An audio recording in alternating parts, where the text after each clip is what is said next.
que eu dou o som e capto na outra. Mas, Gabi, por que eu tenho que fazer ipsi e contra? Porque são vias diferentes.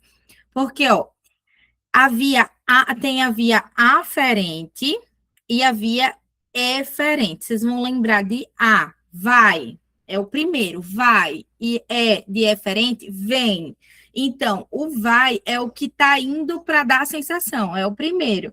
Então, eu dou a sensação na via aferente.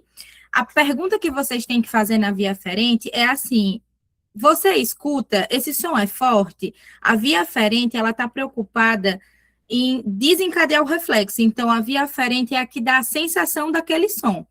Então, você tem sempre que se perguntar se o paciente ele vai ter o reflexo. Por quê? Porque eu estou dando um som forte o suficiente para ele ter um reflexo, então isso é a via aferente. Então, é a via que vai o som. Deixa eu tentar botar uma imagem, porque eu só falando com a via é mais fácil. Deixa eu abrir aqui. E a via eferente, ela é a via que eu capto esse reflexo. Peraí. Deixa eu botar aqui naquela minha aula que tem a via aferente e eferente.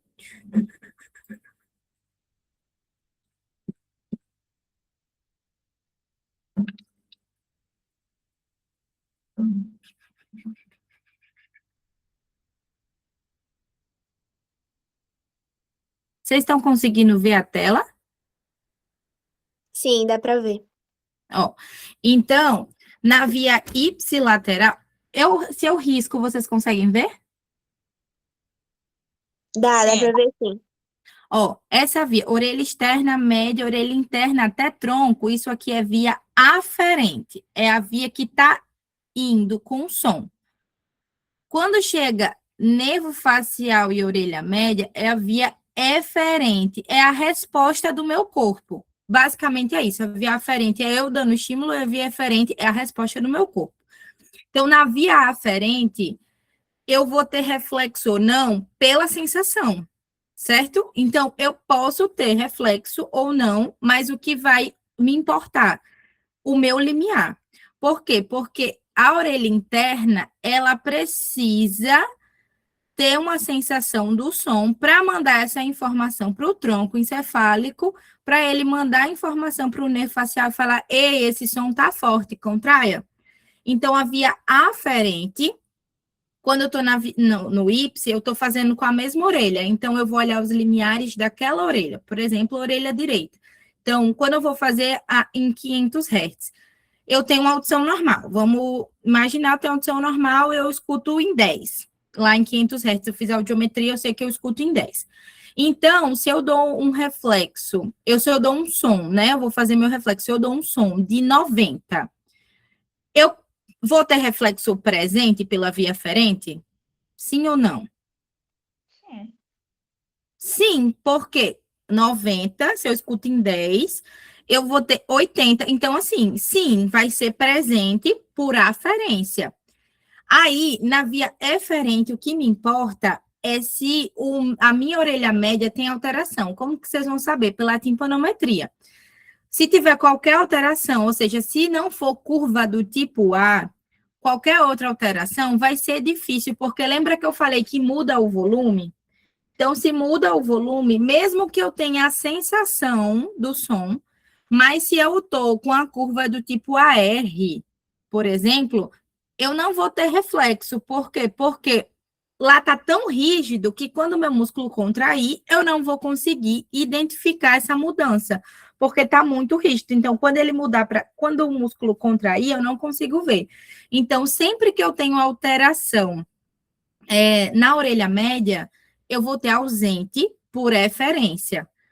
Mas se eu não tiver nada na orelha média, aí eu tenho que ver pela sensação. Então, para você saber, tá ausente por eferência ou aferência, primeiro você tem que fazer por partes. Primeiro você vai olhar o limiar do paciente, vai ver se ele consegue desencadear o reflexo. Conseguiu? Passou por aferência. Aí você vai para a segunda pergunta.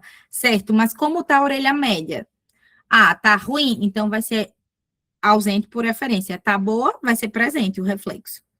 Não sei se ficou muito claro para vocês. Agora vocês vão me falando, porque eu não sei se o jeito que eu estou explicando tá fácil.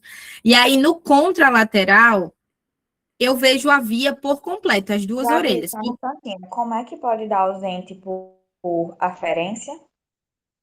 Ausente por aferência quando eu não tenho a sensação. A aferência é só, tipo assim, se eu tenho a sensação do som. Se eu não tenho, por exemplo, eu tenho uma perda profunda. Se eu for fazer reflexo, ele vai ser ausente por aferência, porque eu não tenho a sensação do som. A aferência é a sensação do som. Eu tenho, então ele passa. Aí depois eu vou ver a eferência. Ah, na eferência ele tem eu não, na eferência eu não olho para o limiar, eu olho para a orelha média porque eu tenho que saber se eu dou o reflexo, ela consegue contrair e eu consigo captar lá no equipamento. Como que eu sei? Se eu não tenho alteração na orelha média, ou seja, eu tenho uma curva do tipo A, eu vou conseguir contrair e eu vou ver essa contração. Agora, se eu tenho curva do tipo B, curva do tipo AR, curva do tipo AD, que ela tá com uma alteração de volume ou de pressão, é difícil a gente ver essa contração. Não significa que a pessoa não tenha reflexo. Ela teve a sensação, desencadeou, mas a minha orelha média está alterada e aí eu não consigo ver esse reflexo. Aí está ausente por eferência. Deu para entender? Entendi. Agora deixa eu lhe perguntar uma coisa. Se no outro processo que a gente faz, que é lá para ver os tipos da curva, já me dá uma curva que indica perda mista ou condutiva. Eu ainda tento fazer o reflexo nessa orelha, porque por via ipsilateral não vai dar, né? A gente sempre faz. Mesmo o dano condutivo ou misto, a gente faz porque é para confirmar. Eu vou esperando, eu vou indo esperando já que vai ser ausente. A orelha média dele está alterada, o reflexo vai ser ausente. Então, é o que eu espero. Acontece casos raros, que vocês não precisam saber agora, que aí são outras questões que tem que mandar para o médico, que pode ter reflexo presente com gap aeroósseo, mas são casos raros. Vocês não têm que aprender isso, porque não vai cair na prova, isso é coisa, assim, bem rara. Mas, geralmente é isso, tipo, orelha média alterada, o reflexo vai ser ausente. Não porque ele não tem a sensação, então, se for, por exemplo, uma pergunta de prova, ele tem via aferente funcionante, aí você tem que ver a sensação. Agora, se ela perguntar como vai estar o reflexo, mesmo que ele tenha sensação na aferência, se ele tem uma orelha média que não está boa, é ausente. Sim, porque a orelha média é a majoritária ali para saber se para eu conseguir captar esse reflexo. Certo? E aí é muito importante vocês colocarem que é por via eferente, porque ele tem a sensação para desencadear. Por exemplo, eu posso ter uma perda condutiva leve. Se vocês fizerem a conta aí, eu tenho sensação para desencadear, até porque no contra vai até 120, eu tenho sensação. Se vocês colocarem lá ausente, tá certo, tá certo, tá. Mas se vocês colocam lá ausente por eferência, fica muito mais bonito, porque eu entendo que você sabe que eu tenho a sensação para desencadear, mas pela minha orelha média tá ruim, eu não vou desencadear o reflexo, entende? Sim, sim, entendi. Aí, deixa eu falar, qual é o limite do aparelho que eu posso colocar? 120, é?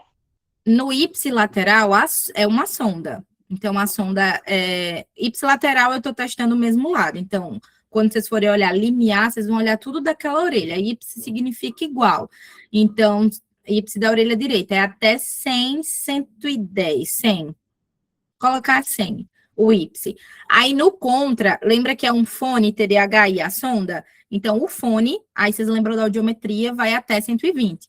Aí no contra, o que é a diferença do contra? É só a via que é aferente e a via que é eferente, que aí é diferente. No ipsi, a via aferente e a via eferente é a mesma, porque onde está saindo o som e quem está captando é a sonda, então ela capta da mesma orelha. No contra, a via aferente é da orelha que está com o fone, certo? Porque ela vai dar o estímulo. Então, contra da direita, o fone vai estar na direita. Então, é a via. Aí, o que eu tenho que perguntar para essa orelha? O que eu tenho que ver nessa orelha? O limiar da audiometria, se ela tem sensação para desencadear. Hipoteticamente, essa daqui tem uma perda condutiva e essa daqui tem audição normal, certo? O reflexo contra vai ser ausente ou vai ser presente? Aqui eu tenho uma condutiva, aqui eu tenho uma audição normal. O reflexo contra vai ser ausente ou presente? Alguém? Calma Vai aí, ser eu tô prestando a... presente, não? Ó, aqui é a minha via aferente. Nessa orelha aqui eu tenho uma perda condutiva, leve. E aqui tá a minha via eferente, que tá com a sonda, tem audição normal. O reflexo contra vai ser ausente ou vai ser presente? Presente. Presente, porque mesmo que essa aqui tá com a condutiva, ela não é a minha via eferente. A minha via eferente é a via que tá com a sonda, certo? Vocês têm que ter muito cuidado com isso. Ela só vai ser ausente se eu fizesse o contrário. Aqui tá a sonda, aqui eu tenho sensação para desencadear, a minha via aferente passa, mas aqui eu tenho uma perda condutiva. Aí eu ausento. Deu para entender? Mas aqui ela na condição de via aferente leve, ela passa o som. E aqui, como não tem nada que é audição normal, aqui vai ser presente. Deu para entender? Sim, sim. Então, Gabi, ela só ausentaria quando ela, no contra, pensando numa perda unilateral condutiva, quando ela é a via eferente no contra. Pode falar. como é que eu sei de som eu devo dar? Tipo, Você eu tem que olhar devo dar sempre para 100%. audiometria. Ela vai dar, vai ter que dar. Não tem como a gente, tipo, um paciente surgiu do nada, diga qual vai ser o reflexo. Ou ela vai dar audiometria ou ela vai dar a queixa do paciente, para você ter uma certa noção do que ele vai ter. Mas, geralmente, em questão de reflexo, ela dá o limiar. Principalmente para vocês meio que escrever quanto seria o reflexo, porque aí vocês têm que pensar na sensação e dizer, entendeu? Então, ela daria o limiar, e pelo limiar, aí vocês vão fazer aquela continha de 70 e 100. Aí tem que ter cuidado em relação. Só um minutinho, que tem alguém querendo entrar. Aí tem que ter cuidado só em relação nas perdas sensório-neurais, porque do recrutamento e do decrutamento, que aí vocês podem ou não usar, porque o recrutamento ele não é universal. Não é todo mundo que tem a perda coclear que vai ser recrutante. Mas se vocês colocam, por exemplo, se ela dá todos os indícios que o paciente tem uma perda sensório-neural coclear, e vocês colocam recrutamento, fica bem bonito, porque aí carimba assim, realmente esse paciente é uma perda sensório-neural. Mas se vocês também não colocarem, fizerem a continha dos 70 lá para desencadear o reflexo, tá certo também, porque nem todo paciente sensório-neural vai ter um recrutamento. O recrutamento é um achado. Pode perguntar. Gabi, eu só ia perguntar se essa continha que você comentou é só adicionar 70 ao limiar do paciente, porque você falou sobre 100. Como é que é? É do reflexo. Para a gente desencadear o reflexo, eu preciso ter uma sensação entre 70 e 100. Então, na hora, se você quiser, eu vou botar 70. Então, eu escuto em 10, você vai dizer que eu tive reflexo em 80. Vai estar certo. Mas se você disser que eu tive em 90, vai estar certo também, até 100. É isso que eu quis falar. Entre 70 e 100, eu tenho que ter essa sensação. Tá, entendi. Obrigada. Nada. Deu para entender o reflexo agora? Vocês entenderam? A aferência e Sim. eferência? Ou ainda não está conseguindo entender?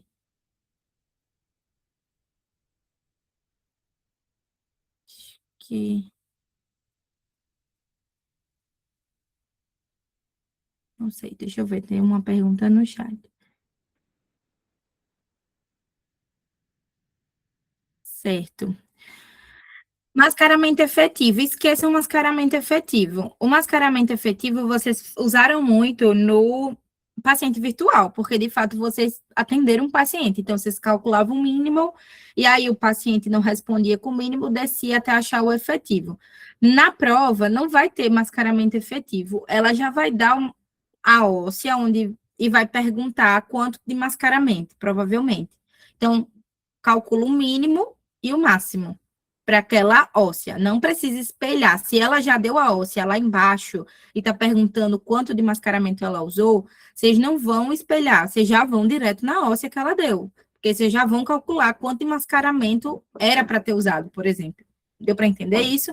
Então, não vou fazer, vou espelhar para depois. A não ser que ela não está dando óssea e está perguntando para vocês como que iria pesquisar o mascaramento. Mas, se não, ela já vai dar o mascaramento para você já fazer o mascaramento que seria o efetivo, o mínimo efetivo. Então, não vai ter isso que teve no paciente virtual. E sobre admitância e complacência. A admitância é o máximo de complacência que tem a minha membrana, certo? Quando eu estou dando lá. Então, lembra que eu dou uma pressão, e aí ela vai ficar rígida, e eu consigo medir os volumes. Depois eu vou tirar essa pressão até ela chegar no máximo de admitância. Quando ela chega no máximo de admitância, ou seja, ela está toda flexível, eu consigo quantificar todo o meu sistema timpanoauricular, ou seja, da orelha externa à orelha média. E aí eu tenho o valor da complacência estática.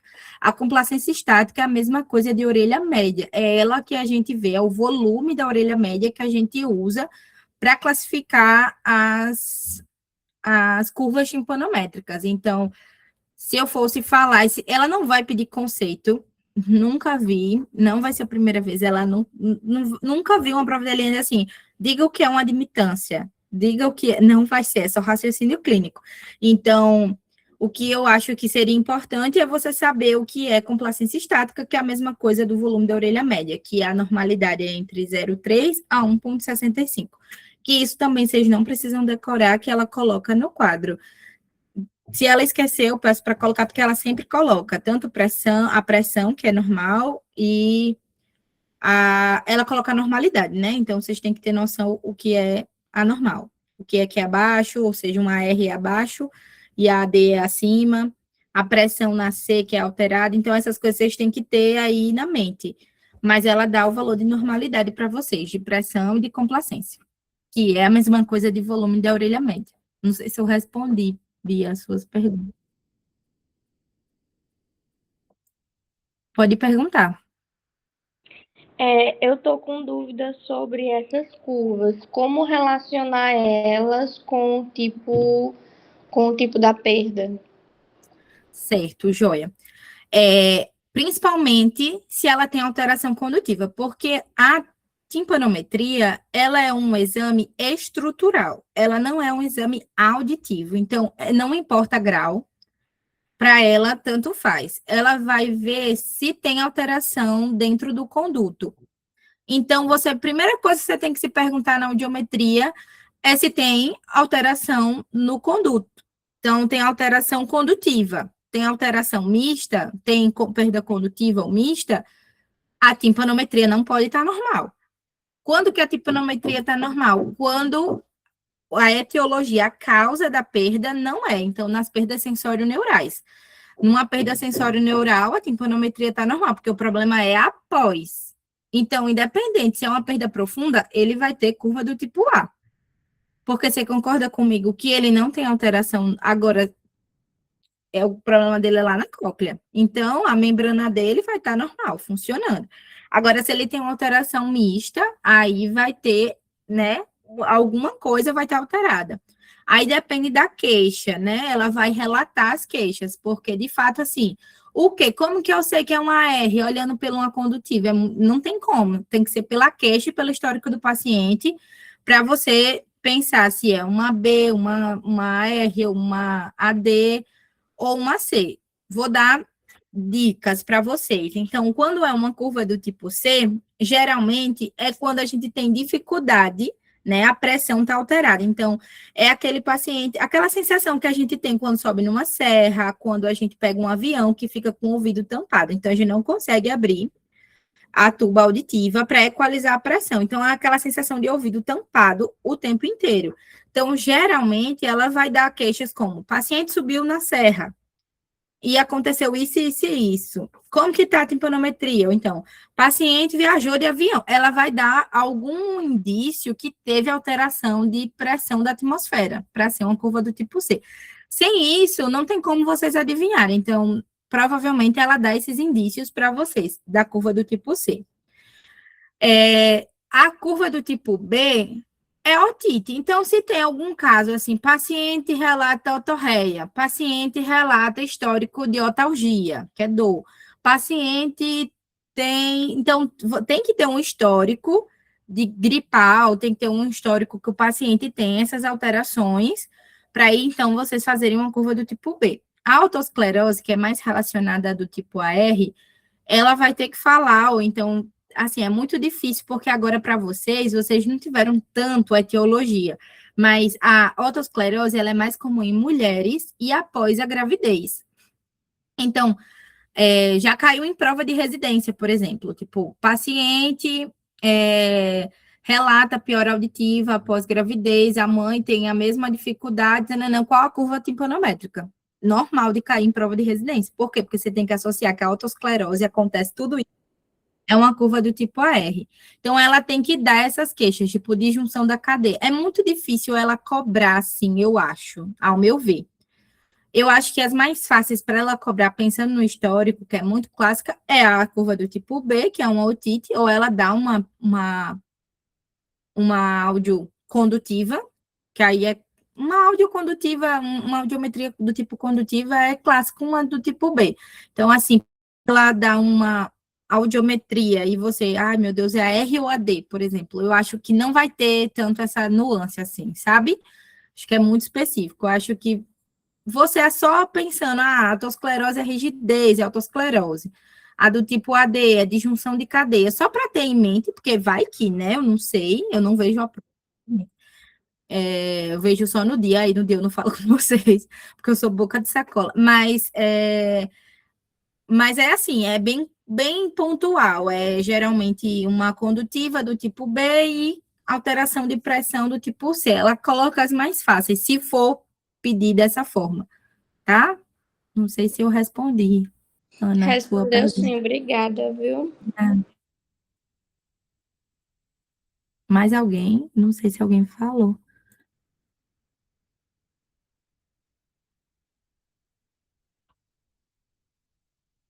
Não tem ninguém pedindo para entrar. Mais dúvida, gente? Podem me usar. Vocês ainda têm 20 e poucos minutos. É que eu vou para o ISD e à tarde, se vocês falarem comigo, provavelmente eu não vou responder, porque eu vou estar em cirurgia, mas à noite eu consigo dar um suportezinho, se vocês estiverem estudando, tiverem dúvida. Por isso que eu falei, gente, eu vou tirar dúvida logo de manhã, porque eu sei que, né, tá todo mundo meio louco essa semana, fim de semestre. Mas fiquem calmas e calmos, que vai dar certo.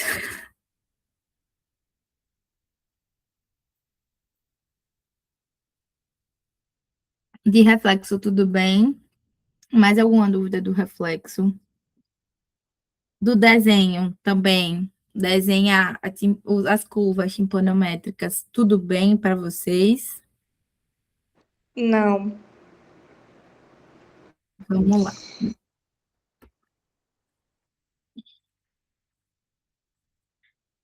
Ó, aqui. Então, se ela der. A única coisa que vocês vão precisar é de pressão e da complacência estática, ou da orelha média. E aí a pressão ela vai dizer, por exemplo, a pressão é 50 DAPA e o volume é 0,6. Então, vocês vão sair aqui de 0, vão aqui em 50 e vai. Ela não vai pegar muito em fechar a curva, mas ela vai pegar no pico e vai pegar na pressão. Então, o pico, ela fica exatamente na pressão que eu falei. Então, menos 50 em 0,6, então o pico é aqui e a pressão é aqui. Aí vocês não vão fazer isso aqui, não? Não sei se vocês estão vendo meu negócio. De sair em 100, não. Sempre sai de 0, faz o pico e volta, tá? Ela não vai implicar muito onde fecha, não, eu acho. Isso é mais na prática. Mas sair de 0 e onde está o pico, que tem que relacionar com a pressão, que é onde dá a pressão, é o máximo do pico, então tem que ser igual. Então, o pico tem que ficar lá embaixo na pressão. Deu para entender? Deu, tava Pode. com dúvida exatamente nesse fechamento aí. Não, fechamento, feche menos 200. A não ser que seja uma curva do tipo C, que ela vai estar, sei lá, em menos 150. Aí você fecha lá no fim. Mas as outras, pode fechar tudo em menos 200. Gabi, você pode repetir, por favor? O desenho, vocês estão conseguindo ver Sim. meu pincel? Tá. Que é mais, é que eu tô A riscando, gente não tá sei se... conseguindo, só que ele fica aí do nada, ele faz, som. Eu não consigo deixar ele sem ser temporário, eu não sei. Gabi, deixa Mas eu é perguntar o outra seguinte, coisa. Esses ó, slides estão no Cigar ou você vai disponibilizar? eu vou colocar lá no grupo para vocês. Show, obrigada. Nada. Ó, o seguinte, eu preciso saber minimamente qual é minha pressão e minha complacência. Eu não posso desenhar assim da minha cabeça. Então, ela vai dar, tipo, diga uma complacência e um volume. Vou escrever aqui porque não dá. Uma complacência de uma curva do tipo A. Digam aí que eu escrevo.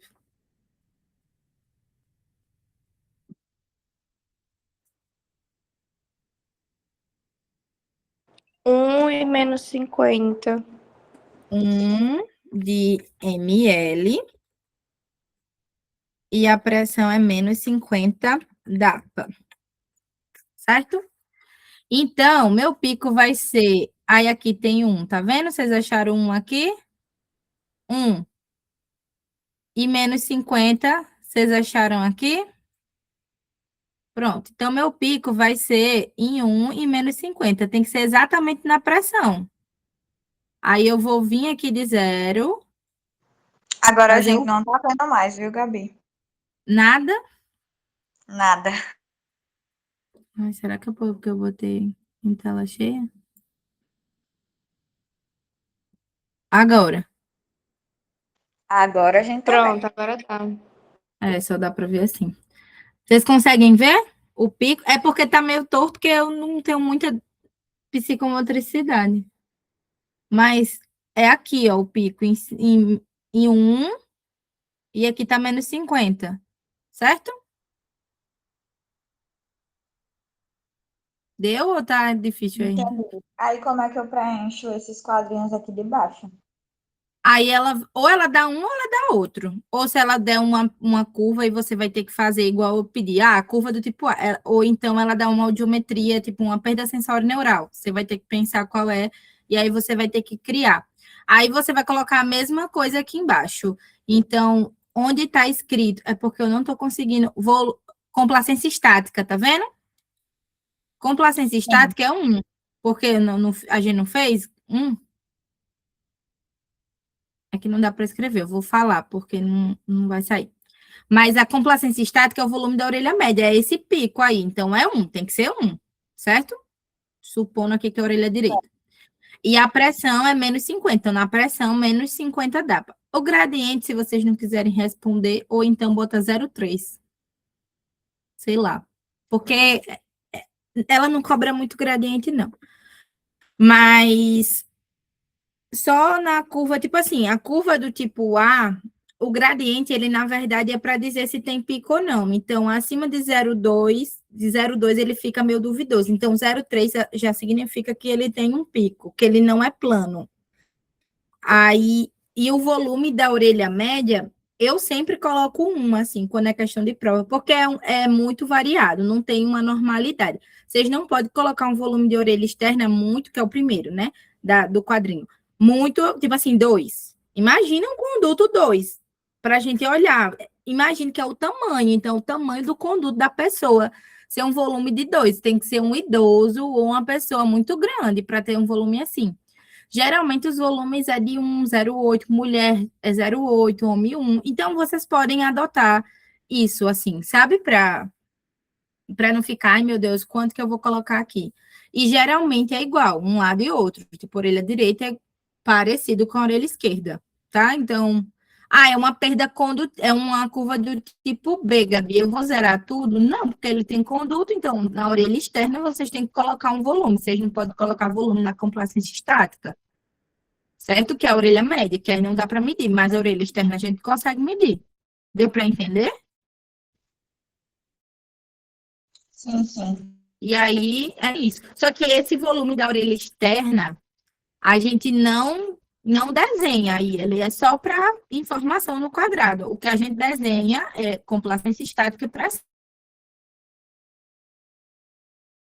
duas que vocês têm que pensar, pensando em classificação de curva. Se eu quero do tipo A, eu tenho que deixar mais ou menos essas duas eu preciso para desenhar. E aí essas duas no padrão do curva do tipo A. Aí eu quero uma curva do tipo B. Então, eu não vou ter pico nem pressão. Então, vocês não vão colocar pressão zero. Eu fazer uma curva do tipo B, então eu vou zerar tudo. Zero é normal, gente. Vocês têm que pensar isso. A pressão em zero aqui, ó, é normal. Certo? Não pode zerar. O zero é normal. Então, vocês têm que fazer tipo um tracinho assim, como se não tivesse medido. Certo? Certo. Gabi, então, no caso desse volume do meado acústico externo, a gente adotaria 0,8, para deixar fixo e não se estressar com isso. Porque o volume, é o que eu falei, isso aí não tem muito classificação de normalidade, é muito pela pessoa. O meu volume é 0,7, né? E de um bebezinho vai ser 0,3. É muito da pessoa. Então, o que me importo, tipo, quando eu estou corrigindo a prova de vocês, é se também não está um volume de 5, porque nem existe. Então, assim, um volume loucamente gigantesco, ou um volume também muito pequeno, tipo 0,1, um volume 0,1, eu vou pensar que vocês colocaram, inclusive, gente, foi prova do concurso da UFRN, essa é uma questão assim, que era um tímpano, um exame assim, aí tinha o volume medindo 0,1 em um adulto, e perguntava o que poderia ser, né? E muita gente colocou curva do tipo B, e o paciente tinha uma perda sensório-neural. Não, vocês concordam comigo que não justifica uma curva do tipo B para uma perda sensório-neural? E aí a resposta era que a sonda estava ocluindo o conduto, ou seja, a sonda não estava conseguindo medir o volume, ela estava na parede do conduto. Menina, prova é difícil de concurso. Então, você tinha que ter esse raciocínio. O volume estava 0,1, impossível para um adulto. Então, reposicionar a sonda era a resposta correta. Não sei se facilitou ou eu compliquei a vida de vocês, mas só para vocês entenderem que isso é cobrado em provas, para vocês pensarem em raciocínio clínico.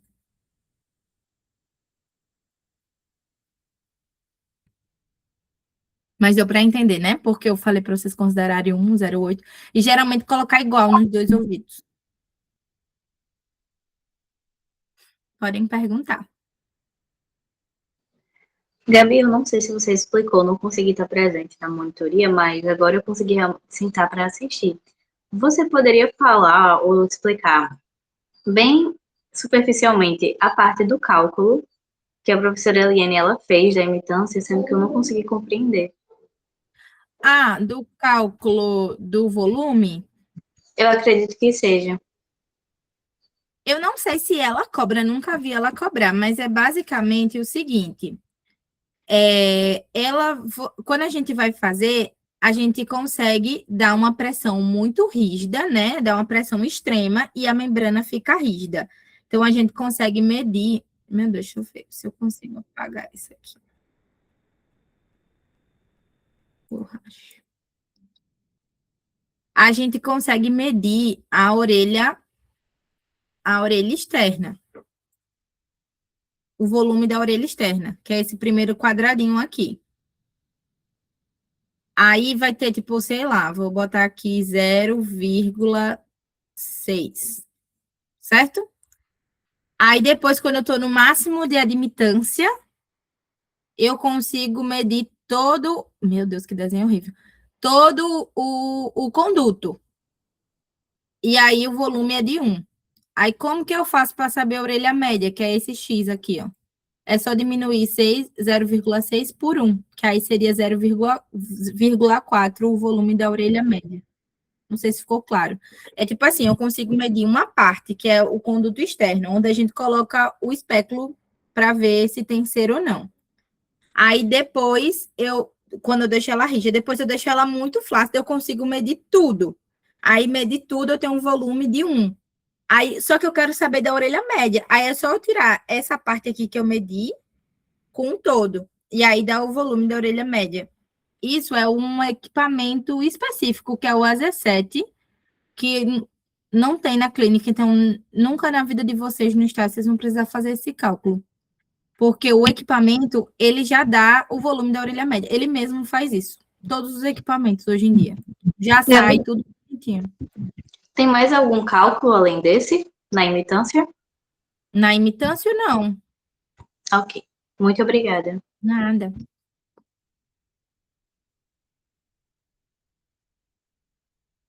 Eu não sei se alguém queria participar.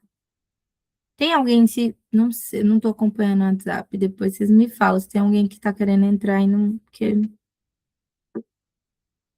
não sei.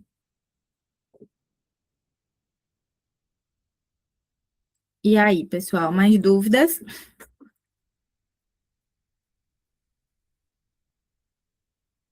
eu ver o chat.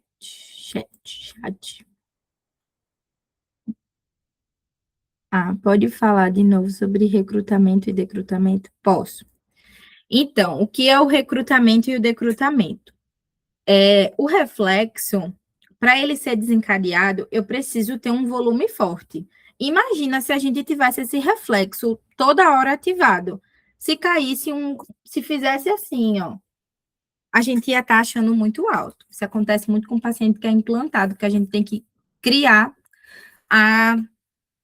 o campo auditivo dele. Mas pense assim, ó, que se um papel faz isso aqui, a gente ia se incomodar. Então, o nosso reflexo, ele só é desencadeado para proteção com sons muito fortes. Então, assim, uma bomba estourou, alguém falou muito alto, e que você fala, menino, tá falando alto. E aí é nosso reflexo que está lá sendo ativado, que está contraindo.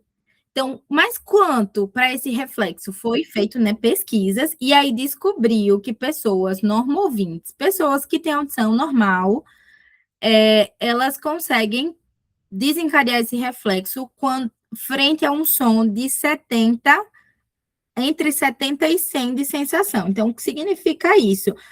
Eu tenho que olhar para o meu limiar. Pode ser que um som seja forte para mim e não seja forte para outra pessoa.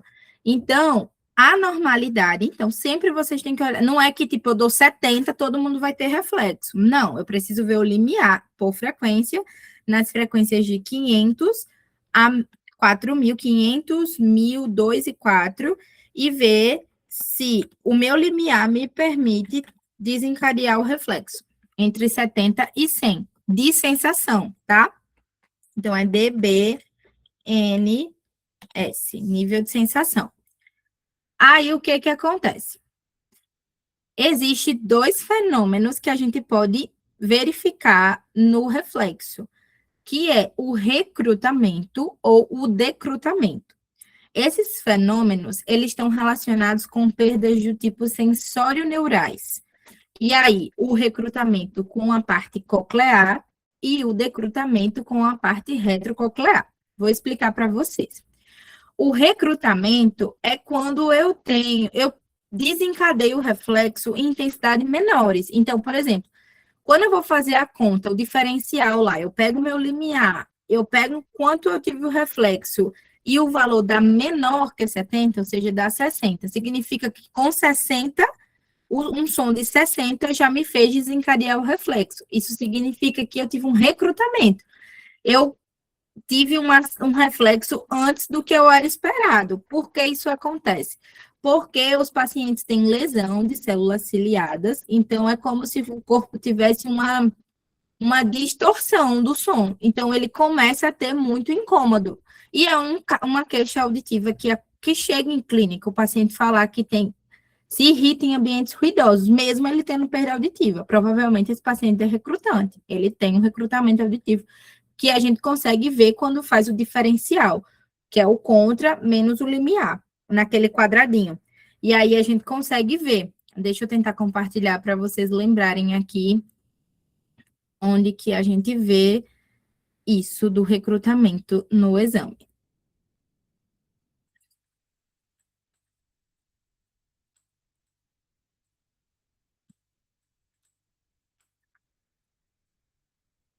Aqui, ó. Tá vendo que tem um limiar? Vocês estão conseguindo ver? Aqui tem o limiar tonal, que é o limiar da audiometria, e aqui está o valor do reflexo. E aí, quando eu faço 60 menos 120, dá 60. Então, significa que ele teve um recrutamento, porque para ser normal tinha que ser em 70. Vocês concordam comigo? Então, ele é recrutante, esse paciente aqui.